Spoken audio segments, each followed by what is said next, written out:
The day my brother-in-law set his hand on my shoulder and told me that a real man learns to forgive, I had already changed the locks on the shop. 3 weeks before that, on a Tuesday with my own drill, he just hadn't had a reason to drive out the concession road and notice.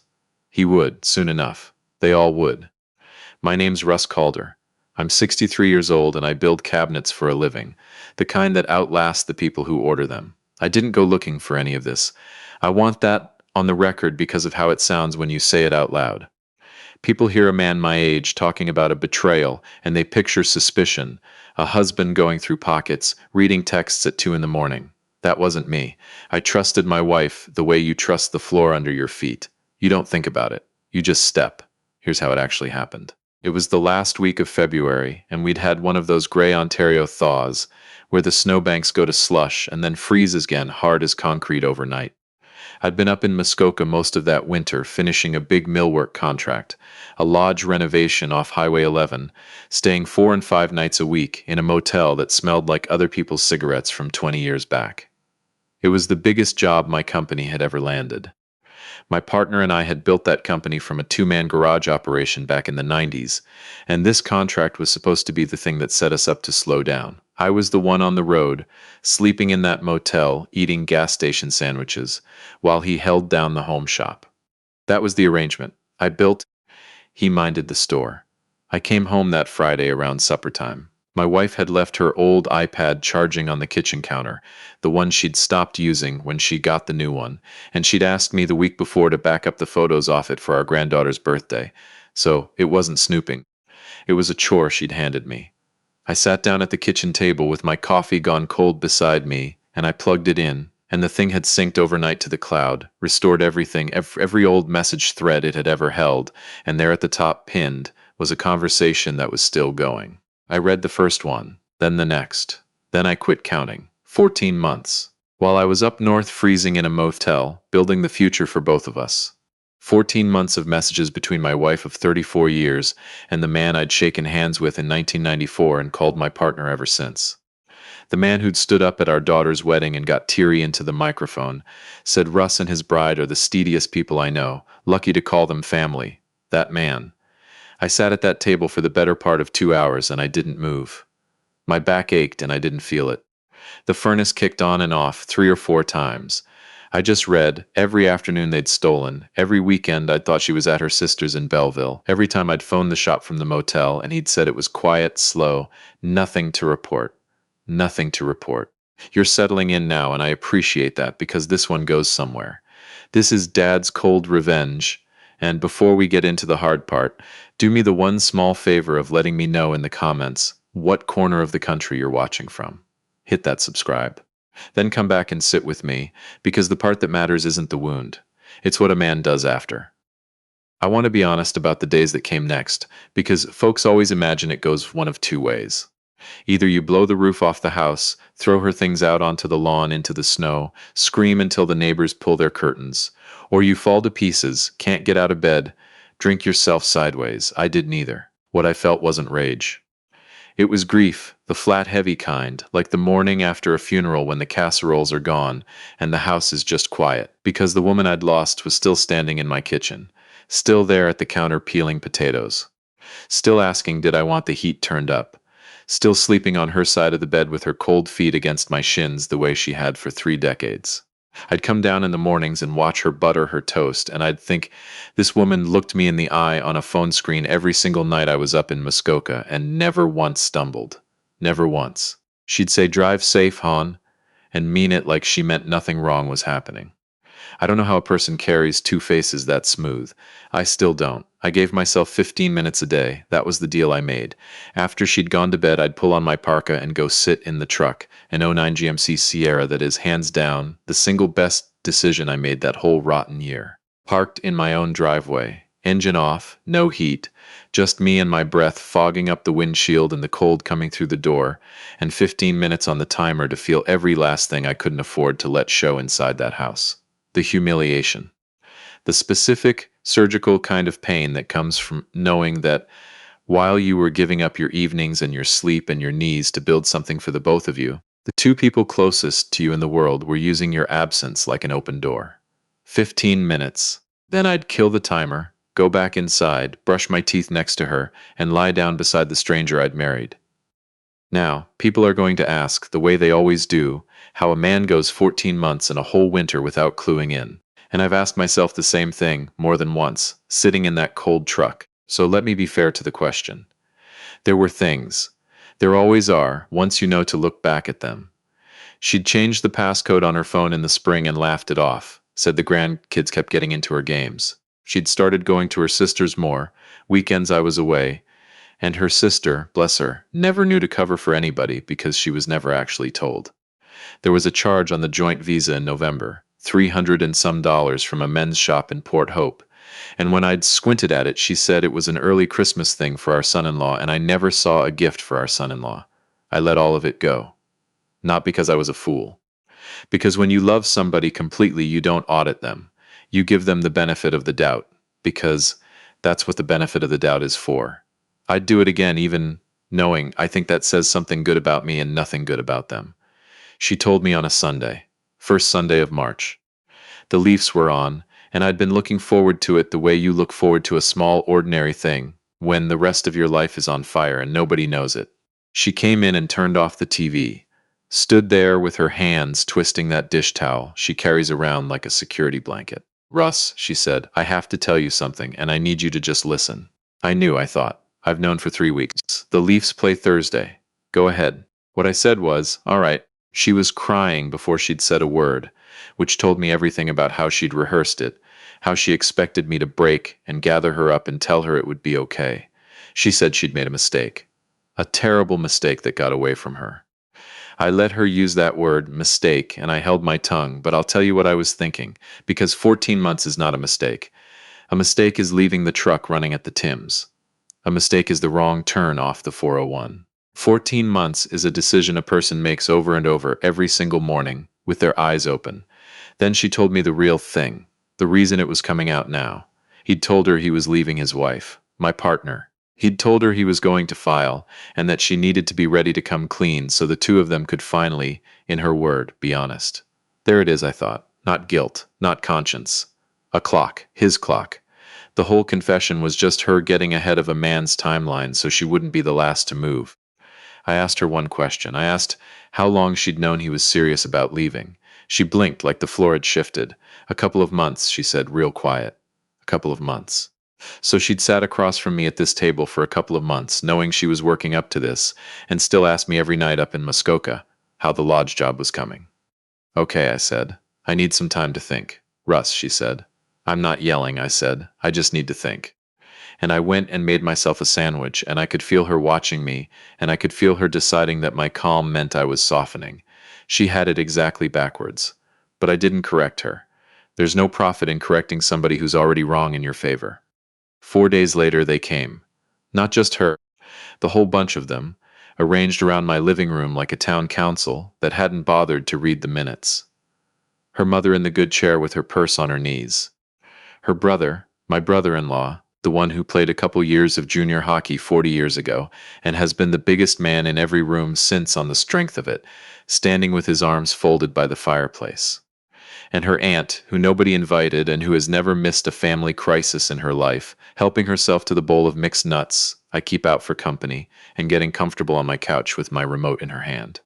My mother-in-law went first. She's a decent woman, I'll say that plainly, and I'd loved her in my way for 34 years. Russ, she said, you are such a good man. We all know that. This is a painful thing. But you've got history here. You've got the grandkids. And nobody's perfect, and a good man finds it in himself, too. I completely agree, I said. That stopped her. She'd come loaded for a fight, and I'd taken the air right out of it. She recalibrated the way decent people do. She just needs support right now, she said. And we're all hoping you can find the bigger part of yourself, and I hear every word you're saying, I told her, and I made my voice as warm as I could. Because I did still love her, and I wasn't going to pretend otherwise. I just need a little more time to figure out what kind of man I want to be in this. She reached over and patted my hand. That's all we're asking, dear, she said. That's all. Then my brother-in-law decided he'd close the deal. He came off the fireplace and put that hand on my shoulder, the linebacker hand, and gave me the speech I think he'd been working on in his truck on the way over. Listen, Russ, he said. I'm going to give it to you straight. You stay, you work it out. You're the bigger man. People respect that. That's a legacy. But you walk away at your age, you're just a bitter old guy who couldn't handle it when things got hard, who blew up his family over pride. That's what they'll remember. He said it like he was tossing me a rope. I looked at him, then at my mother-in-law, then at her aunt, who was on her third handful of cashews, and using my remote to turn the volume down on the hockey she'd put on, in my house, like she lived there. 34 years, and that woman still glances at my wife before she's sure of my name. But by all means, I thought, make yourself at home. Those are the good cashews, the no peanut mix, the ones from the bulk barn that cost a fortune. You know what? I said to my brother-in-law. I took a slow breath. You're right. I really do need to think hard about what kind of man I want to be. He nodded, satisfied, and his shoulders came down off his ears, and he sat himself in my other good chair like he'd just sunk a winning shot. The whole room loosened. My mother-in-law let out a long breath. Even the aunt paused her chewing for a respectful second. And I want to tell you what not one person in that room knew. They didn't know I'd already sat across a desk from the most patient family lawyer in 3 counties. Not once, but twice. They didn't know the divorce paperwork wasn't just drafted. It was sitting in a folder waiting on a date.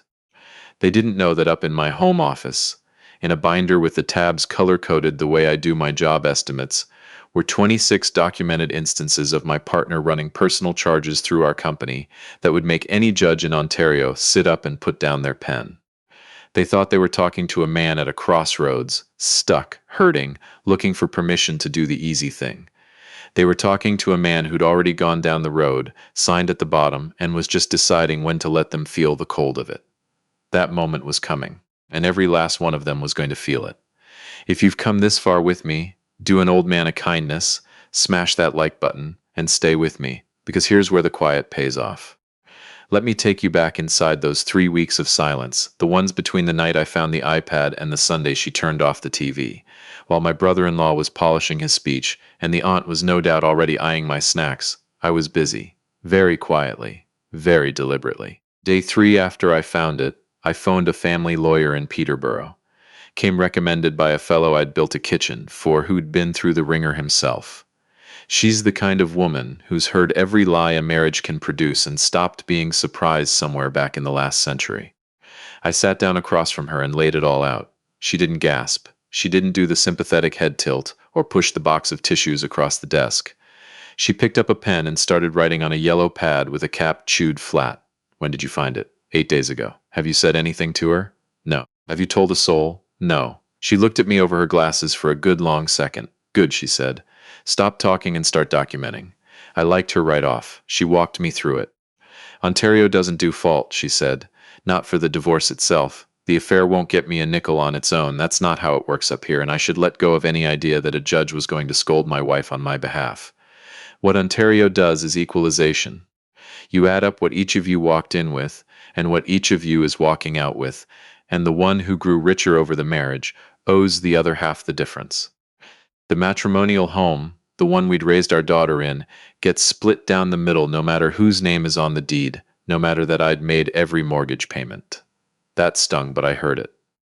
Then she leaned forward a touch and said, and if there's a business in this, I need everything. Every contract, every expense report, every clause, every agreement either of you ever signed. She didn't know it yet, but that was the most important sentence spoken in that office. The divorce was the front, the business was the war. My partner and I built that shop out of nothing. 2 guys tired of working for other people, who pooled what little we had in '94, signed a lease on a leaky unit out by the rail line, and made something we were proud of. Good clients, real revenue. And now a Muskoka contract that was ahead of its numbers. I built it with my hands. But I also kept the books. I always had. He was good with people and useless with a spreadsheet, and I never minded, because that's how partnerships work. You cover each other's blind spots.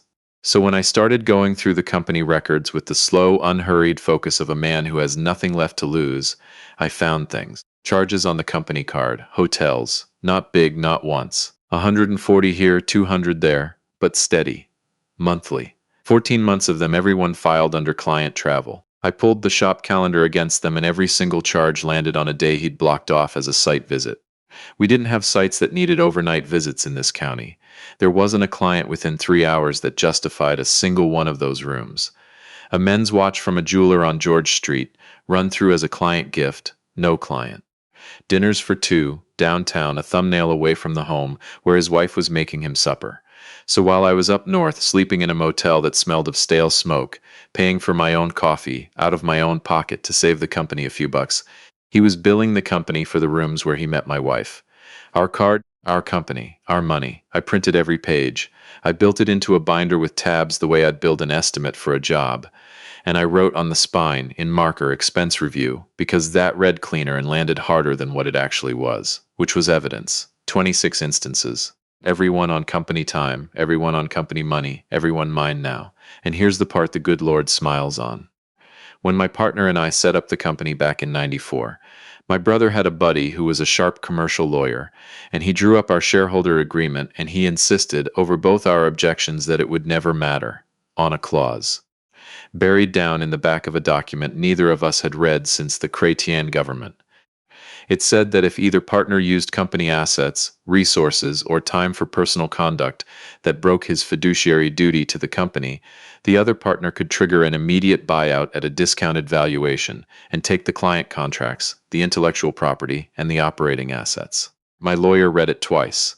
Then she took her glasses right off and set them on the desk. Russ, she said, the card charges alone are a misuse of company assets. With the calendar tied to them, this isn't close. 26 instances, I said. She looked at me a good while. You've been busy, she said. I didn't smile, but I wanted to. I served him on a Thursday. Registered mail, to the shop and to his house at the same hour, with the formal notice from my lawyer landing right beside it, so there was no window, not a crack, for a phone call to muddy things first. I didn't ring him up, didn't text. Didn't give him the dignity of standing in front of me so he could explain himself and make me listen. No speech, no scene, no closure conversation where he gets to be sorry and I have to nod. Just a document. Tight, clean, quietly catastrophic, landing in his box on an ordinary Thursday like weather nobody saw on the radar. He called me 5 times that day. I watched the phone light up on the workbench 5 times, and I let it. The 6th was a text. Russ, come on. We can fix this. Don't torch everything we built over this. Everything we built. Over this. I read it twice, set the phone face down, and went back to sanding a drawer front. That was the last said to me that I bothered to look at. Not because I was too angry to answer. Because some people don't get to have your reaction. That's the whole prize, when you get right down to it. The reaction. And I kept mine. Under the buyout, I walked away with the client list, near enough 70% of the year's revenue, because those people had hired me, talked to me, waited on me. I got the designs, the templates, the supplier accounts, the lease on the unit. I kept my lead installer, a younger fellow who'd phoned me 2 days after the notice, went out and said 3 words. Just tell me you're starting something. And I kept my finisher, 30 years, on the spray booth who said he was coming and didn't wait for me to ask. What did my partner get? The company name, the name, and a Facebook page with 400 follows and a tagline that didn't mean a thing anymore. I hope it keeps him warm. I do, now. The family. This is the part people picture wrong every time. They imagine the Thanksgiving where someone flips the table, the group chat that detonates, somebody's phone catching it for the internet. That isn't what I did. What I did was quieter, and it doesn't wash out. I reached out to a few of them, one at a time, over 2 weeks, not as a group where they could hold each other up. One coffee at a time. I told each of them I wanted to share a few things in private before the divorce went to the courthouse and became a matter of record they'd hear about secondhand and garbled. They all said yes, my mother-in-law first. There's a diner on the main drag, the one with the pie, and I got there early and ordered her a tea and had the binder on the table when she sat down. I slid it across without a word. She read for 4 full minutes, turning pages, her tea going cold the way my coffee had that first morning. Then she looked up. What is this? She said. I've highlighted the dates, I said. This one here. That's the May-long weekend she told you. She was up at your cottage, helping you open it. You phoned me that Saturday to ask if she'd made it up safe. Do you remember that? She stared at the page. She was in a hotel in Coburg, I said, with him. Quiet. This one, I turned a page, gentle as I could. Last March, she borrowed $800 off you for the truck, you remember. Said it was the brakes. The charge is a men's watch, from George Street. Not mine, I said. My mother-in-law's jaw went tight, just barely. I closed the binder and slid it back. I'm not showing you this to hurt you, I said, and I meant it. And I'm not doing it to turn you against your own daughter. She's still your daughter. She always will be. That's not mine to touch. But you sat in my living room and told me to accept a thing you didn't understand. I just thought you ought to see the whole of it before you decided what kind of man I was supposed to be." She didn't say much. There wasn't much to say. She put her hand flat on the table for a second, like she was steadying herself on a boat, and then she gathered her purse. My brother-in-law was a different sort of conversation. He wanted to make it a debate, the way men who've never lost an argument try to turn everything into one. I let him talk himself in a circle, and then I asked him one thing. If it had been his wife, 14 months on his money with his business partner, and her brother put a hand on his shoulder and told him to be the bigger man, would he stay? He didn't answer. He's not a stupid man, just a loud one, and you could see him land on the truth and not like it. I never had a problem with him again. He's quiet around me now, which suits us both. The divorce ran its course over the spring and into summer. Equalization meant I had to write a check against the house, and I did, every dollar, on time, because I wasn't going to be late for anything ever again where these people were concerned. My lawyer was right. The affair didn't earn me a thing on its own. But the business clause did the work the law wouldn't. I came out of it with my hands, my clients, my crew, and a name nobody could take, because the name I was going to use was my own. The house sold in June. I didn't fight for it. A house is just a box you fill with a life, and the life had already left the building. I took an apartment in town for a while, over a bakery, and the first morning I woke up there to the smell of bread coming up through the floor. Instead of the silence of a stranger on the other side of the bed, I lay there and waited for the loneliness to land, and it didn't. It just felt like quiet. My quiet. I'd forgotten the difference. I opened the new shop in September. Calder Custom Woodworks. My name on the sign out by the road, painted by a fellow who does the lettering for half the businesses in the county. No partner, no company card for anybody else to bleed. Just my name and a client list I'd earned one kitchen at a time over 30 years of showing up and doing the work and answering the phone on a Sunday when somebody's island came in the wrong size. I started with 6 of the old clients who came over without a second's hesitation, because their loyalty was never to a logo. It was to the man who measured twice and called them back. 3 of those 6 sent me referrals before the leaves turned. By Remembrance Day, I had 4 people on payroll and more work than I could honestly handle. I heard through the people who no longer felt any need to stay neutral that my partner and my wife were together, for a while, technically. I wasn't watching, you understand, I had better things to do with my mornings, but you hear things in a county this size. And what I heard was exactly what you'd expect. 2 people who'd built the whole thing on the charge of sneaking around, discovering that the charge goes flat the second there's nothing left to sneak. Take away the stolen weekends and the secret texts and the thrill of getting one over on everybody, and what's left is 2 people across a kitchen table who both know precisely what the other one is capable of, and have to look at it over their cereal every single day. There's a kind of justice in that no judge can hand down. There are grandkids in this, mine, ours, my daughter's too, and I want to be clear they didn't pick a bit of it, none of them did. My daughter least of all. She's caught in the middle of 2 parents she loves and a grandmother she loves, and it isn't fair to her, and I tell her so. I don't say a hard word about her mother in front of those kids. Not one. And I won't, because they're innocent and they deserve their grandmother, and they'll get her from me with no poison in the water. That's mine to give them, so I give it. My mother-in-law phoned me on a Friday evening in October. I was in the apartment over the bakery, making a stew, because one of the strange things that happens on the far side of a thing like this is you start cooking for yourself like you mean it, and you decide to call that growing up instead of looking too hard at why. I almost let it ring out. "Russ," she said. Then a long pause, the kind that costs a person something to break. "I owe you an apology." "You don't," I said, "which is what you say." "No," she said, firm, decided. "I do. I sat in your living room and told you to swallow a thing I knew nothing about. I made up my mind without the facts, and you deserved better than that from somebody who's known you 34 years. I showed you the binder so you'd have the whole picture," I said. "Not to wound you. Just so you'd know." "I understand that now," she said, soft.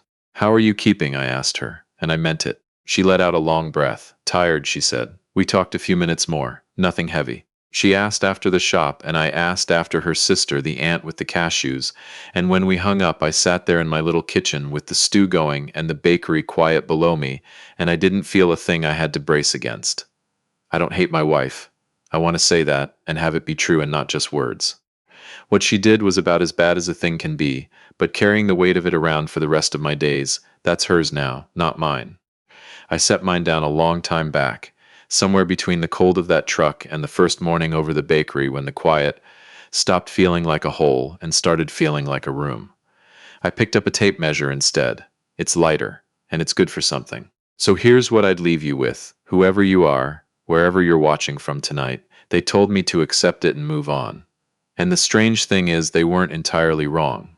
Acceptance isn't the same as surrender. Moving on isn't the same as doing nothing and calling yourself noble for it.